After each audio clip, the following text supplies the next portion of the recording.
Hindi niyo mapapantayan ang aking kapangyarihan. Raygun. Bang, bang. Ako na naman to, si Soned. Sa gabi nagpa-vlog, sa gabi nagda-drive. Nagda-drive. Dahil tayo ay nasa kotse. Driving to. Night drive lang tayo ngayon. Siyempre, susunduin na natin ang ating imaginary friend. Ulit. Tapos tayo ng subdivision. Alright. Gulahan lang ako sa aking mga lighting dito. Naman tayo mga lamat sa...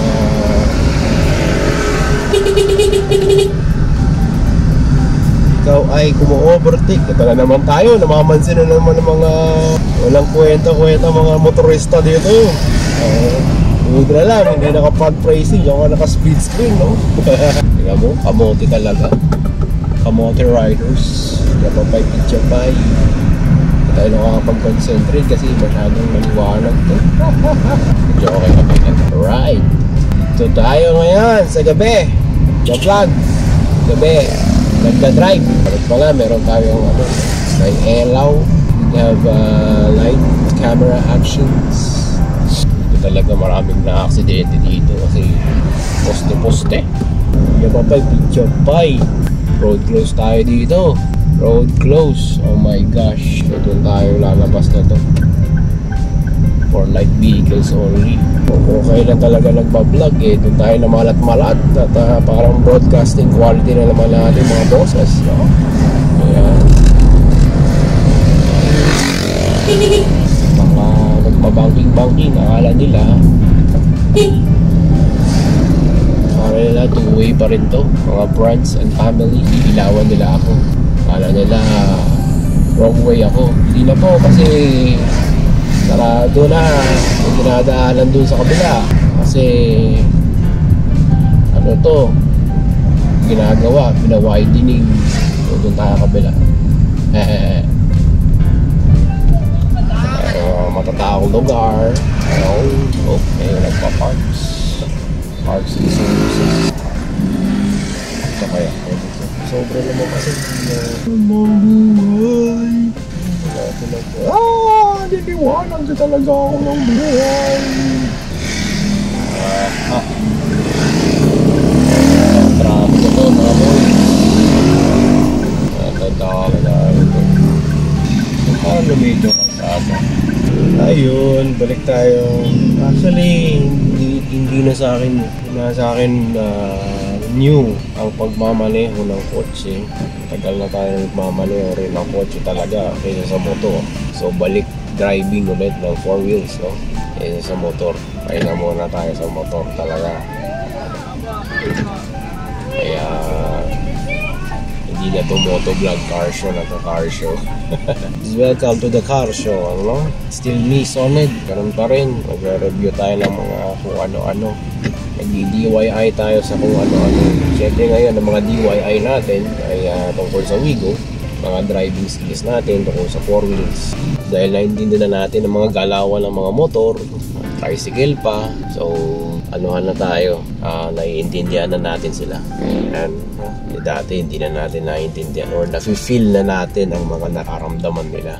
Nararamdaman nila na pagiging kamote, nararamdaman nilang pagiging ignorante. Hindi naman. Pati yung mga good side, tsaka yung ano yung mga thrills and feels nila pag nagda-drive sila ng mga motor tsaka tricycle. Kasi tayo alam na natin yung mga mga pang galawan ng mga 4 wheels tsaka kotse, no? Ngayon dito tanga tayo ulit. So it's a different feeling, pero ganun na rin, maingay-ingay sila, different feeling talaga. Kaya papay pitcha tayo. Pag sa kotse kasi may privacy ka, so hindi ka nakikita, kahit naman siguro sa pagmomoto hindi ka nakikita dahil naka-helmet ka lagi. Presumably dapat naka-helmet, pero at least medyo personal yun, no? Eto hindi, medyo less yung contact mo sa mga kasabayan mo na motorista. Tsaka yung isa pa, yung feel mo protected ka. Protected ka niyan eh. Kahit mabangga ka ng truck, protected ka. Hindi ka agad magugulungan person. Kahit yung kamay mo hindi magugulungan. Pero sa mga mga kotse, yan, tago ka. Yan. Unless buksan mo yung bintana, say hello to your neighborhood Spider-Man, mga mukha spider sa kotse. Medyo nandun tayo, iba yung galawan, no? Hanggang kitang-kita tayo. Iba yung mga galawan dito sa kotse ulit. Dami tayo mga bagong tips dito sa pagmamaneho ng kotse.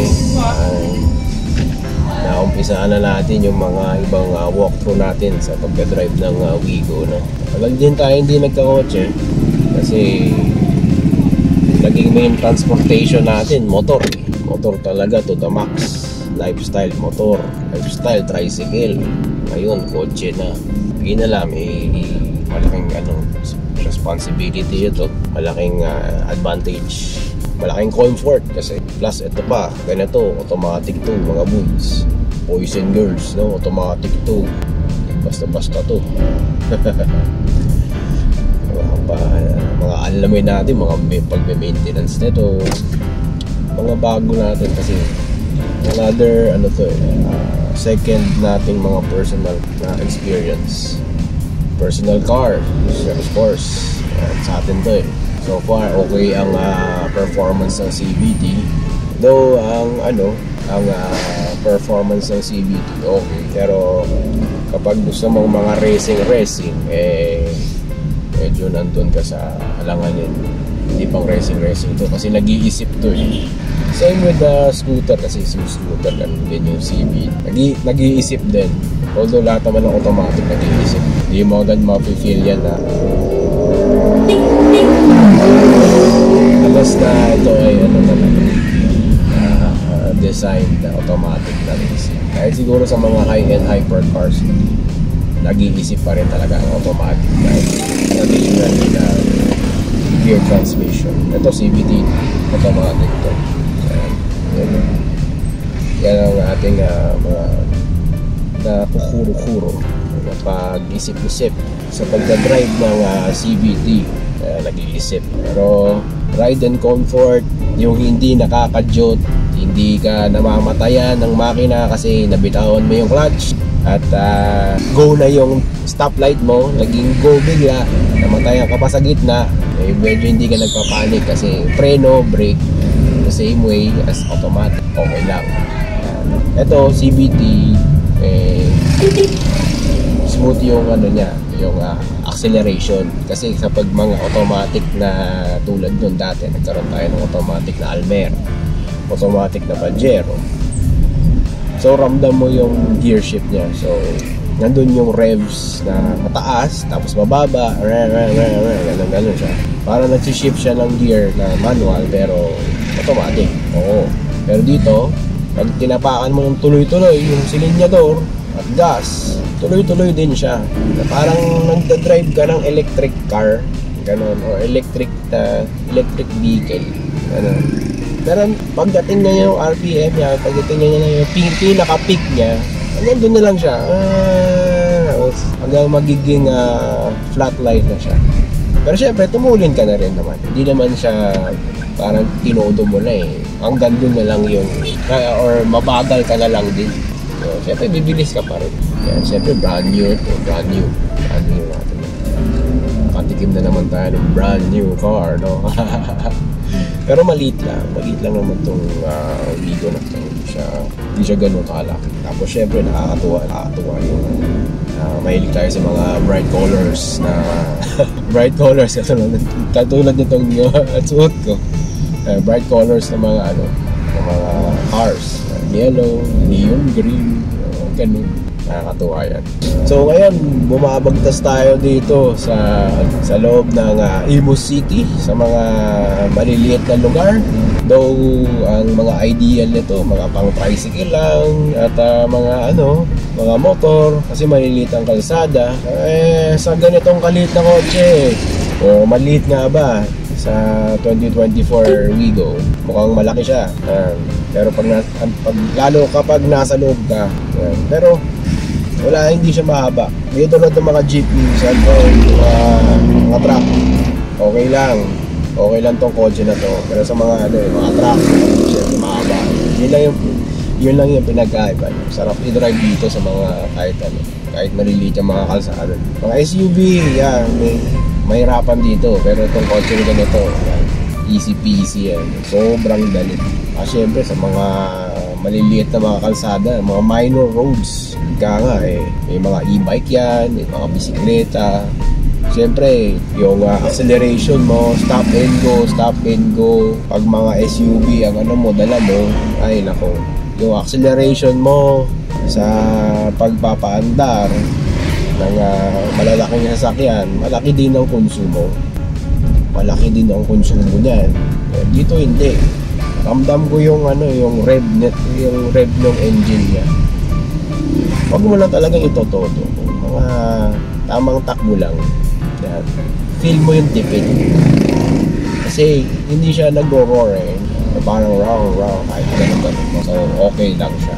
Alam mo, tricycle na sa harapan, nakakapagal natin. Naunatan pa tayo ng mga motor, mga ganyan. Cruising along lang, stop and go traffic. Lalo sa mga ganitong mga brand new kotse, tsaka ganito na, standard na, power steering. Sa motor, hindi pwedeng mga ganun-ganon. Malambot lang ng mga steering doon, syempre. Kaya lang, yung controls mo, mostly nasa hands. Clutch mo nasa hand, gas mo nasa hands. So, hindi pwedeng isa lang yung kamay na ma-free up. Lalo kapag manual. Sa kotse, lalo kapag automatic, yung isang kamay mo, free. Kasi lalo na kapag baguhan, pwede. So kapag na-reach na yung ganitong mga dulo ng video na to, kung may dulo man, at kung nakarating kayo sa dulo talaga, paki-like lang, share lang, at subscribe naman dyan kung mga naliligaw sa mga ganitong klaseng video na parang ako lang yung nagsasalita sa sarili. Siyempre, sana makakapulot tayo sa mga medyo minsan mga tips. Ito, intro pa lang to. Intro pa lang sa mga gagawin natin dito sa Tigo. Experience natin, hindi lang gagawin natin, mga trips natin, mga natin, lahat. Yeah. Sana sumaybay kayo. At salamat sa mga fans natin dyan. Alam nyo na kung sino mga tinutukoy ko, ha? At salamat dyan, ha? Ang dami kasi. Kapag baka yung biyahe ko umabot pa ng Baguio. Kakabati pa lang, kaka-shoutout pa lang, ha? Basta shoutout sa inyo, mga magaganda at mga mapopoging mga subscriber, ha? Ako po si Sonnet ulit, at ito na naman ang inyong night rider, ha? Gabi nagpa-vlog, gabi nagra-ride. At syempre kapag lalong gabi tayo nagpa-vlog, gabi tayo nagda-drive, lalo yung iba dyan nagda-drive ng gabi, nagpupuyat. Ride safe is no pa rin. Sa kapagalan, may memorize natin lahat ng kalsada. Okay? Ako po Sonnet, and good night everybody. Yeah, papay, pizza bye. Yeah, papay, pizza bye. Sa gabi nagbablog, sa gabi nagra-ride. Wait lang. Madali. Salamat ka, hindi fan ng dala ko. Kasi kung hindi pa, atrasin kita.